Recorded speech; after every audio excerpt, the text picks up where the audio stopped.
91-এ যখন বিএনপি ক্ষমতা আসে ওই উপকূলবর্তী এলাকায় এবং খালেদা কি লক্ষ লক্ষ মানুষ মারা গেছিল।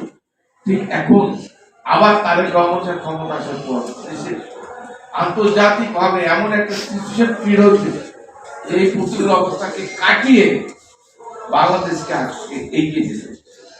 আমি আজকে আপনার মাধ্যমে আপনাদের মাধ্যমে কি বলতে চাই, একটা জনবান্ধব বাজেট আগামী 11 জুন বাস্তবায়িত প্রণয়ন হতে যাচ্ছে।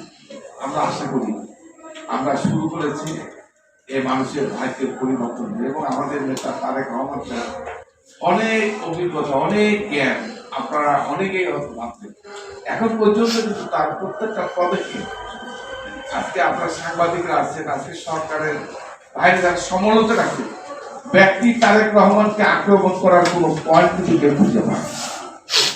স্টিল হয়তো আমাদের যারা সহকর্মী আমাদের রাজনীতি কোনো ভুল ভ্রান্তি থাকতে পারে, কিন্তু ব্যক্তি তারেক রহমানকে ভুল ধরে তার সমালোচনা করার কোন সুযোগ এখন পর্যন্ত সৃষ্টি হয়নি।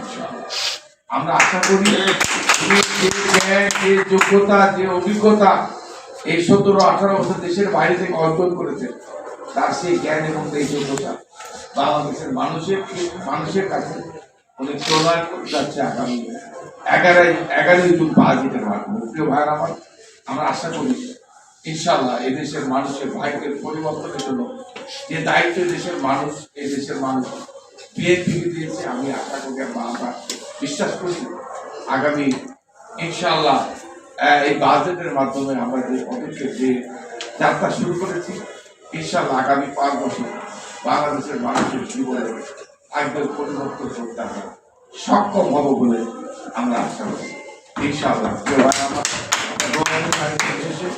আজকের দেশের আয়োজক যারা তাদেরকে আমার অন্তর থেকে কৃতজ্ঞতা জানাই এবং আপনারা যারা দাওয়াত দিয়েছেন আমি বারবার সবাইকে ধন্যবাদ জানাচ্ছি। ইনশাআল্লাহ আপনাদের দাওয়াত